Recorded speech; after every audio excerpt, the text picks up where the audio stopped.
ठीक है, वो है कि शोध कार्य। मैं हिंदी इंग्लिश दोनों का उपयोग करूंगा। Research work. मुझे पता है कि दोनों तरह के विद्यार्थी हमारे पास हैं, तो मैं इस विषय पर आ रहा हूं कि पिछले क्लास में मैंने आपके साथ कुछ आइडियाज पर मैंने बात किया था, कुछ हाइपोथेसिस कैसे क्रिएट किया जाता है उस पर बात किया था। लेकिन क्या है कि कोई भी रिसर्च वर्क हो, इसका प्लानिंग, डिजाइनिंग, ये सब बहुत जरूरी होता है। नहीं तो सामान्यतः हम देखते हैं कि विद्यार्थी टॉपिक चुनने के लिए परेशान होता है कि सर कौन सा टॉपिक चुने, तो बड़ा मुश्किल कार्य है, टॉपिक नहीं मिल रहा है। दूसरा, अगर टॉपिक मिल गया, अगर मिल गया तो फिर कैसे करें, ठीक है। तीसरा, अगर कैसे करें भी पता चल गया तो क्या पाएं, क्या लेना है, क्या करना है, क्या उसका मतलब कंक्लूजन है, क्या कंक्लूजन है। तो ऐसे बहुत सारी चीजें होती हैं जो कि रिसर्च के लिए महत्वपूर्ण बिंदु होता है। सोचो, अगर हम इन सब चीजों को नहीं समझ पाएंगे तो हम आगे बढ़ नहीं सकते।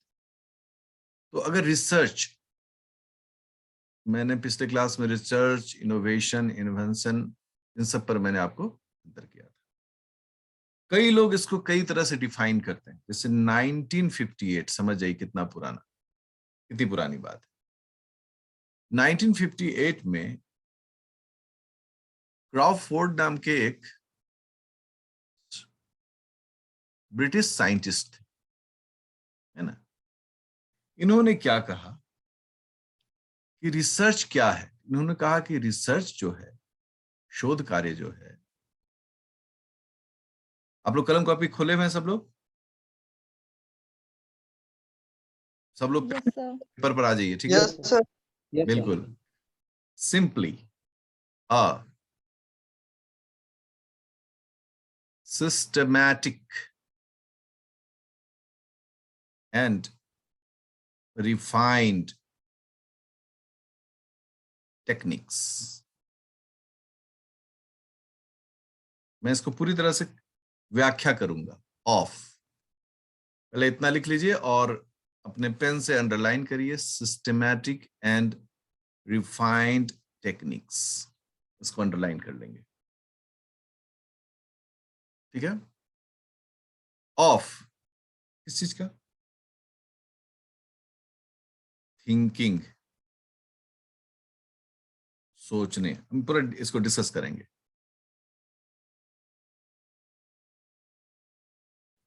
एम्प्लॉइंग स्पेशलाइज्ड टूल, ये सब डिस्कस करेंगे, बिना समझे आगे नहीं बढ़ेंगे। टूल्स, इंस्ट्रूमेंट्स एंड प्रोसीड्यूर, ये आप लिख लेंगे कॉपी में सभी। Procedure in order to obtain a more adequate solution of a problem। ये डेफिनेशन उन्होंने 1958 में दिया था। अभी तो लिख लिए, लेकिन ये तो समझ में आया नहीं कि इसका मतलब क्या होता है। अब मतलब समझना है दोस्त, उसी पर आज हमारा काम होगा। आज हमारा एकमात्र जो लर्निंग आउटकम है कि क्या आप इन सब चीजों को समझते हैं, आते हैं विषय। क्रॉफोर्ड ने सबसे पहला कहा कि रिसर्च क्या है, कोई भी शोध कार्य क्या है, शोध क्या है, रिसर्च। उन्होंने कहा कि भाई ये एक सिस्टमैटिक एंड रिफाइंड टेक्निक है।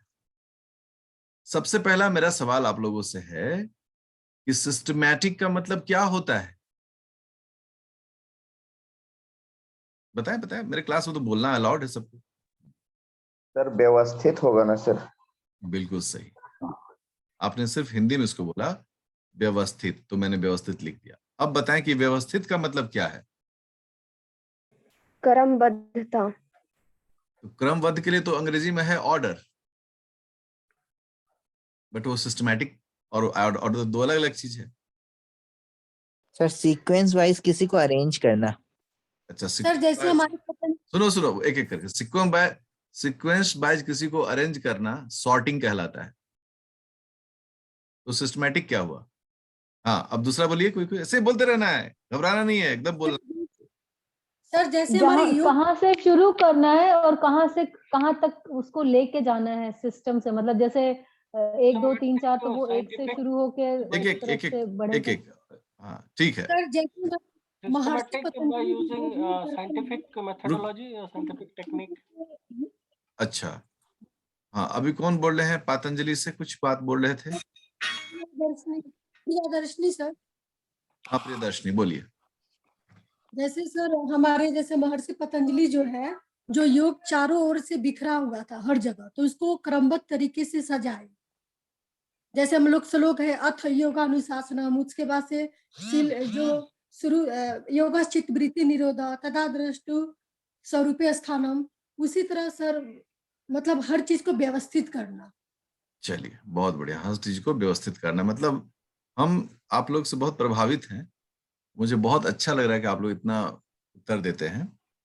हम व्यवस्था, हाँ निश्चित योजना के तरीके से या से किया गया। अच्छा, निश्चित मतलब प्लान्ड तरीके से किसी काम को करना है ना, बहुत बढ़िया। Planned in terms of data collection scientifically उसको हाँ ठीक, analyze वो आगे का है, वो आगे का है, रुक जाओ नहीं पूछा, बहुत बढ़िया है, आप लोग सब जानते हैं, अच्छी बात है ना। तो अभी जो है मैं आपसे सिर्फ बात कर रहा हूँ व्यवस्था पर। अब देखें कि आप ही लोगों में से कुछ लोगों ने कहा है कि ऑर्डर, एक ऑर्डर मतलब एक प्रॉपर सेटअप में रहे।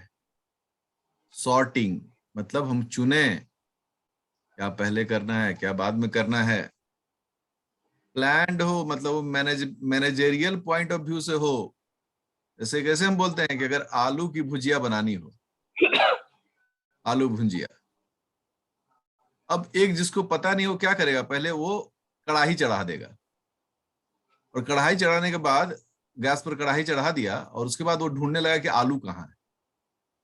तो आलू जैसे तैसे आधा घंटा में ढूंढा, तब लगा कि अरे आलू तो है तो उसको काटने वाला भी तो चाहिए। वो काटने वाला ढूंढने में 1 घंटा लगाया। फिर पता चला अगर इसमें तेल डालना होगा, तो गया दुकान में जाकर तेल खरीदा, तेल दीजिए आलू भुजिया बनाना है, 3 घंटा।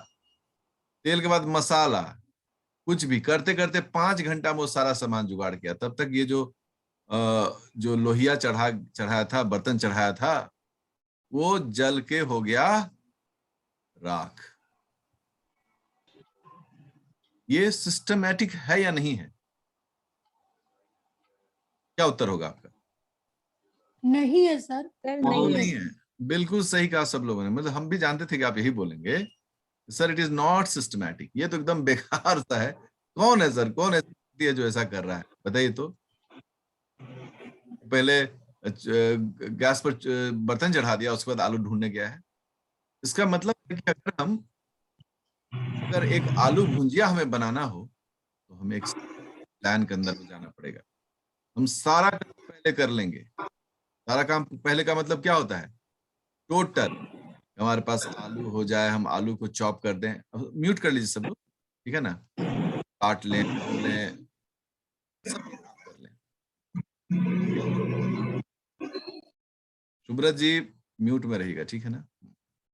काट लें, फिर यदि तेल लेना है तो तेल भी हमारे पास होना चाहिए, और भी उसके इंग्रेडिएंट्स वो होना चाहिए। जब सारा चीज प्रॉपर हम कर लें, तब फिर हम गैस के ऊपर उसको एक बर्तन में डालें। बर्तन में डालने मात्र से ये काम नहीं होगा, बल्कि हमें ये भी समझ होना है कि इसको ढकना है, इसको समय समय पर चलाना है। और कैसे हमको पता चलेगा कि बर्तन में आलू भुजिया पक गया? तो एक जो सबसे मोटा आलू है उसको हम कलछुल से काटेंगे या छुलनी, जो भी चीज है। अगर वो पूरी तरह से कट गया तो हम मान लेंगे कि सब पक गया। क्या सुब्रत जी ऐसा ही मानते हैं ना हम लोग? जी ऐसे ही मानते हैं। कहते हैं कि भात पका कि नहीं, ये बर्तन के ऊपर एक भात को अगर दबा दें तो पता चल जाता है कि भात पका कि नहीं। रिसर्च भी ऐसा ही है। एक आलू अगर हमारा पक गया मतलब हमारा रिसर्च पूरा हो चुका है, वर्क हैज बीन डन।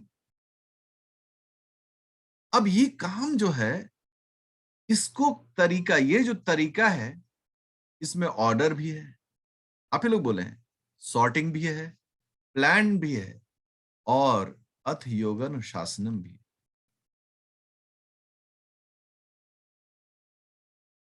ठीक है ना, ये भी कार्य है। तो सिस्टमैटिक पहला चीज हुआ कि ऑर्डर में होना चाहिए, सॉर्टिंग होना चाहिए, अनुशासन में होना चाहिए, प्लान्ड होना चाहिए। रिफाइंड मतलब क्या होता है, कौन बोलेगा, जल्दी बोलो जल्दी बोलो। रिफाइंड सर परिष्कृत। अच्छा चलिए, हिंदी आपने कहा परिष्कृत, इसका मतलब क्या होता है? सर वेल फर्निश्ड, अरे यार जिसमें ठीक कोई है, भी बोलो बोलो बोलो। सर उसमें त्रुटि ना हो, उसी को रिफाइंड बोलते हैं। मतलब एक अच्छा वेल फर्निश्ड वे में हर चीज दिखे। चलिए बढ़िया, मैं इसको उदाहरण समझाता हूँ। आपने चाय बनाया, बोलेंगे सर तो एकदम किचन का ही एग्जाम्पल लेते हैं। कहते हैं कि लर्निंग के लिए किचन और घर के एग्जाम्पल से बड़ा कोई एग्जाम्पल नहीं होता। आप भी टीचर बनेंगे, कोशिश करिएगा विद्यार्थियों को उन्हीं उदाहरणों के साथ समझाएं जिनके साथ उनका दिनचर्या बीतता है। ऐसा नहीं कि उसको बोले कि सैन फ्रांसिस्को में जो अल्फांसो गाछ के पीछे जो नीचे, तो वो कुछ समझ नहीं पाएगा। चाय बनाया, अब चाय को कप में डालना है, मुझे बताओ क्या करेंगे? इस कप में चाय को डालना है, प्लानिंग। नहीं प्लानिंग नहीं, अब छन्नी सीधे हमको बताओ करना क्या है। चाय छन्नी सर लेके रख। चिमटा हाँ चिमटा बिल्कुल सही, एक छन्नी को लेंगे और तब चाय उसमें डालेंगे। तो हमको किस चीज की जरूरत है? हमको सिर्फ चाय की जरूरत है, हमें चाय पत्ती की जरूरत नहीं है दोस्त। This is called refined. हमें जो चाहिए हमें उसको ही लाना है और जो नहीं चाहिए उसको हटा देना है। This is called refined. बढ़िया, रिफाइंड तेल मत पिया करो, ठीक है। तो ये जो हो गया, दो टर्म आया यहां पर कि research is simply systematic and refined techniques. मतलब हमारे टेक्निक्स कैसे होना चाहिए, सिस्टमैटिक होना चाहिए, और हमारे पास ये पता होना चाहिए कि हमको क्या पिकअप करना है। तो अब है कि research is simply a systematic and refined techniques. आगे क्या लिखा था, जरा पढ़ के बताओ तो। Research is a simplify and systematic and refined techniques of the thinking, employing specialized tools, बस instruments, and बस procedures. बस बस, थिंकिंग, employing specialized tools। एकदम आप मजे लेकर सीखिए विद्यार्थियों, ठीक है ना। मेरे जितने पीएचडी स्कॉलर्स हैं ना, उनका सिनॉप्सिस हमको नहीं बनाना पड़ा है, बस एक महीना उनको पढ़ाए और सबने खुद बनाया अपना सिनॉप्सिस।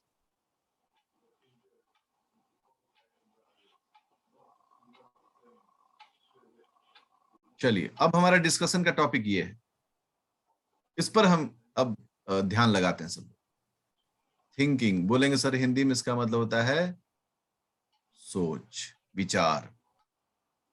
एम्प्लॉइंग स्पेशलाइज्ड टूल, मतलब कि जो एकदम स्पेशलाइज्ड, मतलब क्या होता है, जो खास उसके लिए जो मशीनें हैं, जो टूल्स हैं, इंस्ट्रूमेंट हैं, प्रोसीड्यूर है, इन तीनों चीज का employing specialised tools, instruments and procedure. तीन चीजें हैं उनका, वो हमारे लिए स्पेशलाइज्ड होना चाहिए, ठीक है। चलो, एक कप चाय बनाना है, चाय बनाना है सब लोग। तो सबसे पहला हमें चाय बनाना है, ये सोच विकसित होनी चाहिए कि नहीं होनी चाहिए, हाँ या ना? जी। हमें किसी चीज पर रिसर्च करना है तो पहले उसको सोचेंगे तब ना रिसर्च करेंगे कि ऐसा ही उठ के कुछ भी कर देंगे, बिल्कुल नहीं। पहले एक सोच विकसित करनी है कि हमें चाय बनाना।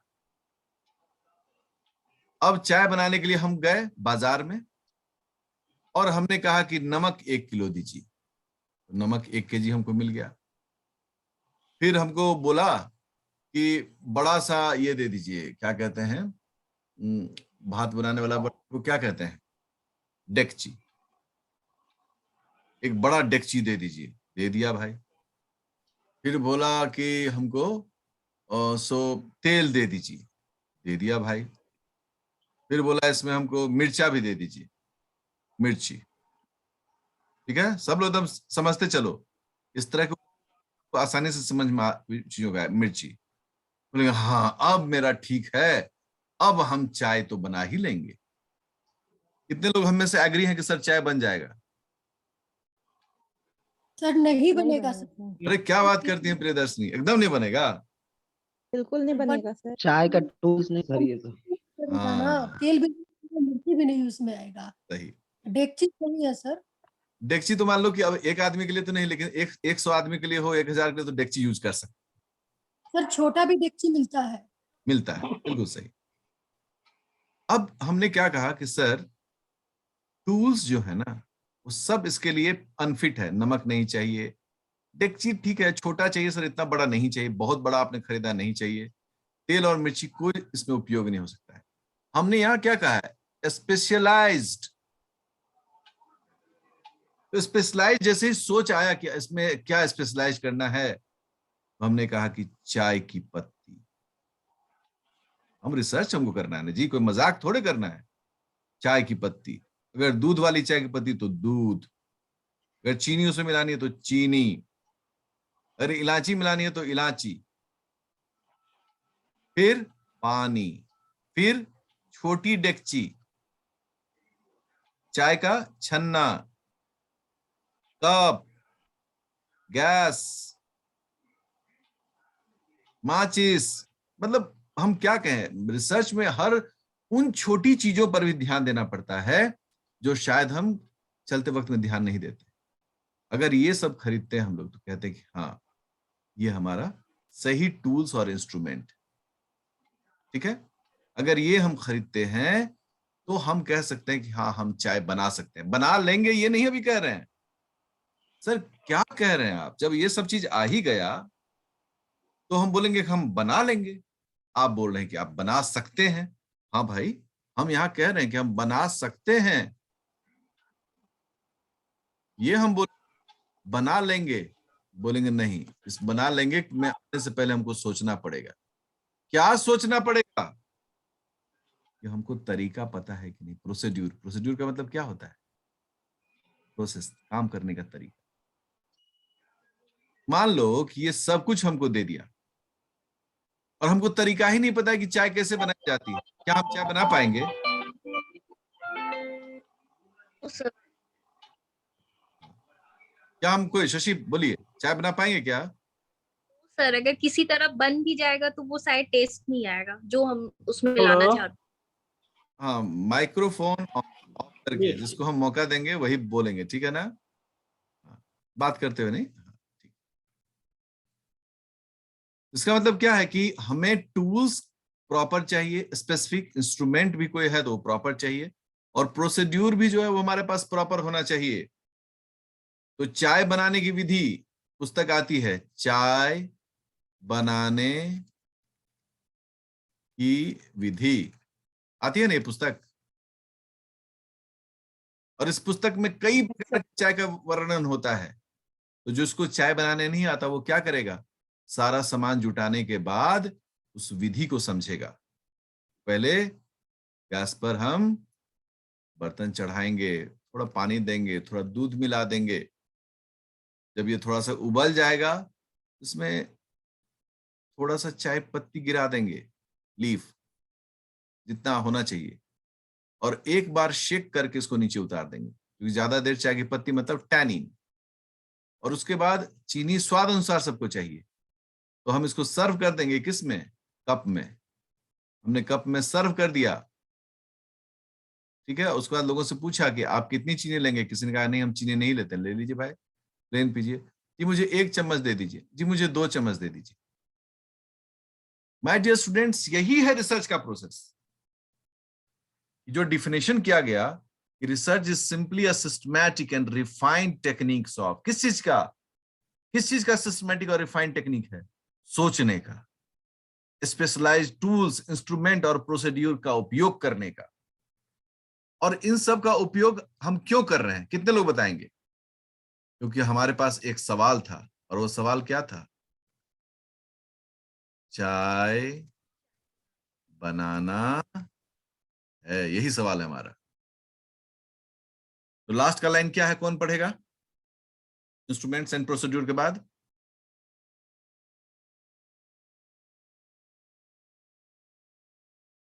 तो मैं पढ़ दूं? हाँ, पढ़ दीजिए। In order to obtain a more adequate solution of problem. हाँ, हमारा प्रॉब्लम क्या था? हमारा सवाल क्या था? हमारा प्रॉब्लम क्या था? अरे बाबा, चाय बनाना है। इस चाय बनाने के लिए हमको क्या करना पड़ेगा? एक तरीके से सिस्टमेटिक एंड रिफाइंड, अब देखो डेफिनेशन कैसे होता है, रिफाइंड टेक्निक्स। किस चीज का? कौन से टेक्निक्स का? ऑफ चाय बनाने की सोच, थिंकिंग। स्पेशलाइज्ड टूल्स, जिसमें हमको सब बर्तन बासन चाहिए, जो भी टूल्स, इंस्ट्रूमेंट्स, साथ ही उसका रेसिपी बुक में पता होगा कैसे बनता है, तो प्रोसीड्यूर, ये सब हमको चाहिए। और तब जाके हमारा क्या होगा? इस सवाल का जवाब मिलेगा और गर्मा गर्म स्वादिष्ट चाय का जायका जीभ पर छन से लगेगा, मन जो होगा गदगद हो जाएगा। और सवाल जवाब का समय आ गया जी। कौन पूछेगा सवाल?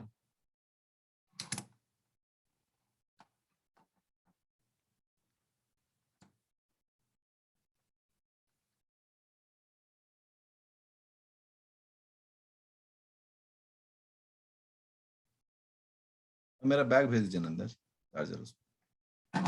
हाँ जी, कोई सवाल नहीं पूछोगे? Anil Kumar Mahato. Yes sir, yes sir. क्या डेफिनेशन क्लियर हुआ आपका? यस सर, समझ में आ गया सर। गुड। तो रिसर्च क्या है? एक इसका बिजली कनेक्ट कर दीजिए। रिसर्च क्या है? What is a research? Sir systematic and refined technique. Refined techniques of, yes sir, technique किस चीज का? ऑफ द थिंकिंग और एम्प्लॉइंग टूल्स, इंस्ट्रूमेंट्स, बोलते चलो। हाँ, इंस्ट्रूमेंट्स और प्रोसीड्यूर प्रोसेस। हाँ, to obtain a more adequate solution of a problem ठीक है। मोर, अब देखो यहाँ पर एक टर्म हमसे डिस्कशन में छूट गया था, वो था मोर एडिक्वेट। मतलब इससे जो पहले लोग किए हैं ना, उससे ज्यादा बेहतर मेरा काम है। रिसर्च में बेहतर होना, ठीक है, ये बहुत जरूरी है। पहले क्या था कि आप लोग बाइक सब लोग चलाते होंगे, है ना? स्कूटी बाइक सब लोग चलाते ही होंगे। ये हमारा बाइक है, करेक्ट? यहाँ मशीन है इसका। पहले क्या था? अच्छा, इसका चकवा गोल नहीं हुआ हो, कोई बात नहीं, कोई टेंशन लेने बात नहीं, गोले समझिए। पहले क्या था कि 1 लीटर में ये 20 किलोमीटर चलता था।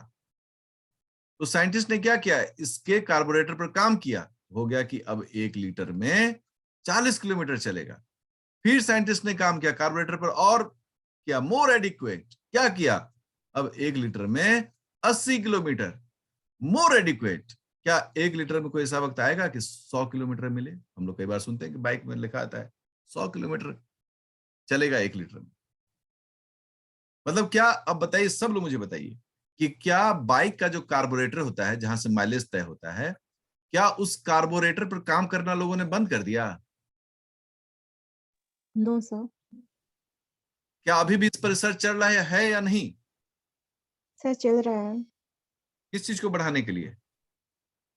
सर, ताकि किलोमीटर को बढ़ाया जा सके, माइलेज को बढ़ाए। माइलेज माइलेज को तो ठीक है, किलोमीटर सही। इसका मतलब स्पष्ट है कि जो भी काम आप रिसर्च करिएगा योग में, उसमें प्रीवियस वर्क को जानना जरूरी है। जो विद्यार्थी प्रीवियस वर्क नहीं जानता है वो आगे उससे मोर एडिक्वेट वर्क नहीं कर पाएगा जी। हमको पता ही नहीं, हमको ये मालूम ही नहीं कि 1 लीटर में 60 किलोमीटर चलता है, और हम अपना बैठ के वो मशीन बनाए। मशीन बनाने के बाद हम बोलेगा अरे वाह यूरेका यूरेका, मिल गया 1 लीटर में 40 किलोमीटर का माइलेज देगा। दुनिया हम पर हंसेगी या नहीं हंसेगी? जी अरे क्या जी। यार, 60 किलोमीटर का माइलेज पहले से तुम 40 बनाकर तो गड़बड़ा दिए हो। इस विद्यार्थी ने मेहनत किया, यस और नो? किया। यस मेहनत तो किया Yes, सर, sir. लेकिन डेवलप नहीं कर पाया। लेकिन मतलब वो पहले मोर जो एडिक्वेट नहीं कर पाया। क्यों नहीं कर पाया? क्योंकि उसको प्रीवियस वर्क के बारे में जानकारी नहीं थी। समझे? आप में से जो लोग भी शोध काम करना चाहते हैं, रिसर्च करना चाहते हैं, उनको प्रीवियस वर्क्स पढ़ना पड़ता है। 30-30, 40-40 रिसर्च पेपर, तब जाके वो पाता है कि हमको पता चल गया कि 1 किलोमीटर में 60 किलोमीटर पर लीटर का स्पीड है, हमको 80 किलोमीटर का करना। This is very important. ऐसे बहुत सारे लोगों ने रिसर्च वर्ड जो है इसका इन्होंने डेफिनेशन दिया, ठीक है। और इसी कारण से हम हमेशा बोलते हैं कि अभी भी कोई डेफिनेशन हो सकता है कि 100% मान्य नहीं हो। वुडी ने तो 2005 ईस्वी में इन्होंने डेफिनेशन दिया।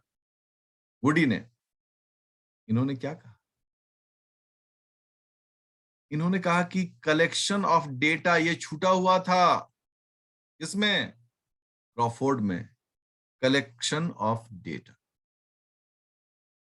ये बड़ा इंपॉर्टेंट कहा इन्होंने। कहा कि भाई कलेक्शन ऑफ डेटा, फिर एनालिसिस ऑफ डेटा। जो डेटा मिला उसको हम एनालाइज करें, ठीक है, फिर तय करें डिड्यूशन, डिडक्शन ही, हाँ। ये सब काम क्रॉफिल्ड ने नहीं बोला, तो वुडी ने कहा कि ये सब भी जोड़ना पड़ेगा उसमें, तभी जाके डेफिनेशन कहीं पूरा होगा, नहीं तो हम डेफिनेशन को पूरा नहीं मान सकते। तो जब हम लिखेंगे तो आप लोग को इस डेटा को भी लिखना पड़ेगा। तो अब जो था हमारा definition, research is simply a systematic and refined techniques of thinking employing specialized tools, instruments and procedure in an order to collect data, analyze data, deduce data to get more adequate solution of a problem. बात समझे कि नहीं समझे सब लोग? yes. अब देखो, इसको मैं एग्जांपल समझाता हूं। हमने कहा कि कोई व्यक्ति अगर भ्रामरी, प्राणायाम सुबह शाम 15 मिनट और 10 मिनट करता है, तो ईईजी का रिपोर्ट ये कहेगा उसे माइग्रेन नहीं होगा, या माइग्रेन होगा तो ठीक हो जाएगा। तो लोग पूछेंगे कि 15 ही मिनट क्यों? क्या सुबह 5 मिनट और शाम 5 मिनट से नहीं हो सकता है? सुबह 10 मिनट और शाम में 8 मिनट से नहीं हो सकता है? या सुबह 12 मिनट शाम में 9 मिनट से नहीं हो सकता है? आप 15 ही मिनट और 10 मिनट क्यों कह रहे हैं जी? तो जो रिसर्च कर रहा है वो क्या कहेगा? ये मेरा डेटा कहता है। क्यों? क्योंकि सर मैंने 5 मिनट सुबह और 5 मिनट शाम पर 100 सैंपल्स पर काम किया जो लोग माइग्रेन से ग्रसित थे। मैंने 10 मिनट सुबह 5 मिनट शाम पर भी अलग से 100 सैंपल्स पर काम किया, और फिर मैंने सर 15 मिनट सुबह और 10 मिनट शाम पर भी काम किया, 100 सैंपल्स, 100 लोगों पर। रिजल्ट ये आया सर, इसमें सिर्फ 5 लोगों का माइग्रेन कम हुआ, इसमें सिर्फ 20 लोगों का माइग्रेन कम हुआ, लेकिन इसमें 45 लोगों का माइग्रेन कम हुआ। इसका मतलब है कि इन 3 डेटाबेस में ये जो है 15 मिनट और 10 मिनट, ये सबसे अप्रोप्रिएट है और मोर एडिक्वेट। अभी मैंने कहा क्या कहा, ये जो है ना मोर एडिक्वेट है प्रीवियस से। तो किसी ने सवाल किया कि क्या कोई ऐसा भी समय हो सकता है जिससे कि ये 100 में 90 लोग स्वस्थ हो जाएं? तो आप कहेंगे हाँ सर हो सकता है। कब? जब मॉर्निंग इवनिंग में कोई व्यक्ति 5 घंटा 5 आवर्स मॉर्निंग में करे और 3 आवर्स इवनिंग में करे, तो रिजल्ट जो है वो 95% होगा, 95% माइग्रेन ठीक होगा। बोले सर तो यही ना अच्छा है, सुबह 5 घंटा शाम। आप सब मुझे बताइए, क्या ये प्रैक्टिकली संभव है? नहीं सर। नहीं बहुत बढ़िया, बहुत आप लोग बड़े शार्प विद्यार्थी, मुझे बड़ा मजा आ रहा है आप लोग के साथ, ठीक है ना। अब आप लोग मेरे साथ कैसा लग रहा है तो बाद में पता चलेगा। बोलेंगे सर ये ठीक है, ये मॉडलिंग ठीक है, 5 घंटा सुबह और 3 घंटा शाम, बट फैक्चुअली है सर कि ये प्रैक्टिकली संभव नहीं। क्यों? क्योंकि उस व्यक्ति के जीवन में और भी कई सारी चीजें हैं। अगर 8 घंटा सिर्फ वो भ्रामरी करेगा, उसको काम पर भी जाना है, व्यक्तिगत भी काम करना है, सोना भी है, अन्यान वर्क है, ये प्रैक्टिकली संभव नहीं है। इसलिए सर वो 15 मिनट और 10 मिनट का जो मॉडल है वो सबसे ज्यादा अभी एडिक्वेट है। समझते हो इस चीजों को, कैसे रिसर्च प्लान किया जाता है? This is the way to plan research. अभी तो आप एकदम शुरू किए हैं, मेरे साथ 10-12 क्लास आप लोग रहेंगे तो आपको ये सब विषय धीरे धीरे समझ में आना शुरू होगा, ठीक है। अब देखिए कोई भी रिसर्च का जब हम लोग प्लानिंग करते हैं, शोध का कार्य, शोध, ठीक है। याद रखो, कोई विद्यार्थी अगर अपना शोध का, रिसर्च वर्क का खुद प्लानिंग नहीं करता है, उसका रिसर्च वर्क कभी कंप्लीट नहीं। इसलिए मैं यह मानता हूं कि आपको खुद अपना प्लान करना, हम मदद करेंगे, आपके टीचर्स मदद करेंगे, डायरेक्टर मैम मदद करेंगी, बट आपको ये खुद से करना होगा। मेरा ये एकमात्र उद्देश्य है कि आपको आपके प्लान बनाने में मैं मदद करूं। इसलिए मैं एक एक चीज को एक एक दिन में एक्सप्लेन करूंगा और उसको योग के साथ मैं जोड़ूंगा। अगर योग में मान लो कि एक हमको रिसर्च करना है तो कैसे हम उसको प्लान कर सकते हैं, ठीक है ना। तो रिसर्च वर्क में हमको क्या करना पड़ता है, अभी समरी कर रहे हैं, ठीक है, आज बस इतना ही बताएंगे। सिस्टमैटिक इंक्वायरी करना पड़ता है किसी चीज के लिए, ठीक है ना, इंक्वायरी, ठीक है। इसके लिए हमको एक डिसिप्लिन्ड मेथड यूज करना पड़ता है, डिसिप्लिन्ड मेथड। और अंत में हमें क्या करना होता है, आंसर अ प्रॉब्लम। जो हमारा प्रॉब्लम है, जिसके लिए हमने काम शुरू किया था, उसका हमको आंसर मिलना है, ठीक है ना। कि हमें चाय बनाना है, हमारा प्रॉब्लम क्या है, चाय बनाना। हमारा उत्तर क्या होगा कि हम चाय बना लिए, पी लिए। इसके लिए हमें सिस्टमैटिक इंक्वायरी, क्या चाहिए, कैसे चाहिए, कौन से टूल्स चाहिए, कौन सा हमें इंस्ट्रूमेंट चाहिए, क्या आइटम चाहिए, डिसिप्लिन्ड। तो कभी चाय जल जाएगा, कभी मीठा ज्यादा हो जाएगा, कभी पत्ती ज्यादा चला जाएगा, कभी फीका हो जाएगा, कभी कड़वा हो जाएगा, कभी नमक की जगह चीनी देते, कभी चीनी की जगह नमक। So n number of problems will happen. तो डिसिप्लिन, किसी ने कहा था अथ योग अनुशासन। तो discipline is very important and you must know the methods, क्या मेथड्स यूज करने। सो आज जितना हमने आपको डेफिनेशंस में बताया है, उनका अगर हम समरी बोले, वो है systematic inquiry through disciplined method to answer a problem. So systematic inquiry through disciplined methods to answer a question. यही है जी। लेकिन इसको बोलने से पहले आपको उन तमाम चीजों को देखना पड़ेगा। तो आज हम लोग क्लास को यहीं पर रोकेंगे, लेकिन हमारे क्लास खत्म ऐसे तो होते नहीं है, कुछ तो सवाल जवाब बनता है दोस्तों। अब आप करेंगे सवाल और मैं दूंगा जवाब। ठीक है, शुरू हो जाइए। आइए भैया, हो गया हो सर गया। सर ये कैसे मतलब बस, मतलब हम कैसे समझेंगे कि सर कि हमको इसी चीज पर रिसर्च करना है? सर हमको नहीं हाँ, समझ। इस पर भी चिंता नहीं करना है प्रियदर्शनी, ये अभी आगे का चीज है, ठीक है ना। आप मेरे क्लासेस में 8-10 क्लास के बाद आपको आइडिया आना खुद ब खुद शुरू हो जाएगा। मैं थैंक यू सर। इंश्योर करता हूँ आप लोग कि आप लोग रेगुलर मेरे क्लासेस में रहिए। आप 8-9 क्लास के बाद आप बोलेंगे कि सर मैंने एक आइडिया बनाया सर, इसमें ये करना है, ये करना है सर, हमको ये चाहिए, ये चाहिए। खुद ब खुद आ जाएगा। अच्छी बात है कि आपकी जिज्ञासा बढ़ी है। Next question.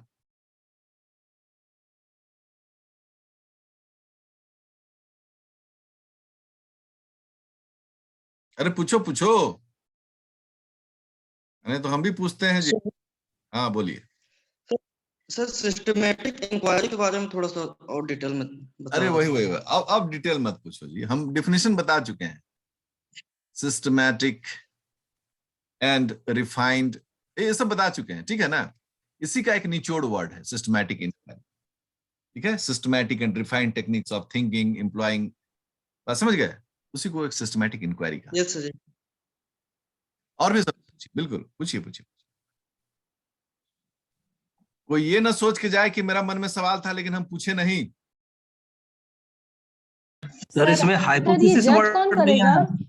एक मिनट पहले पूछ रहे हैं कौन? सुब्रत। हाँ सुब्रत पूछिए। ये सर इसमें हाइपोथेसिस वर्ड परिभाषा में नहीं दिखा, हालांकि इसमें इंक्लूडेड लग तो रहा है। हाँ हाँ, वो सब जो है ना, वो इसी के अंदर की चीजें हैं, ठीक है ना। इसी डिफिनेशन के अंदर की चीजें हैं वो, ठीक है। अभी जैसे कि आपको अभी नेक्स्ट क्लास जो है ना वो मेरा रहेगा प्रॉब्लम्स, आंसर, हाइपोथेसिस, थ्योरी। आप बोलेंगे सर थ्योरी भी आपने कोई, या थ्योरी या प्रिंसिपल्स भी इसमें नहीं डिफाइन किए हैं सर। ये सब अंदर की चीजें हैं, इसके अंदर में घुसने पर, जिसका अगला क्लास में। बहुत बढ़िया, वेरी गुड। हाँ, अब कौन पूछ रही थी? सर जो निष्कर्ष है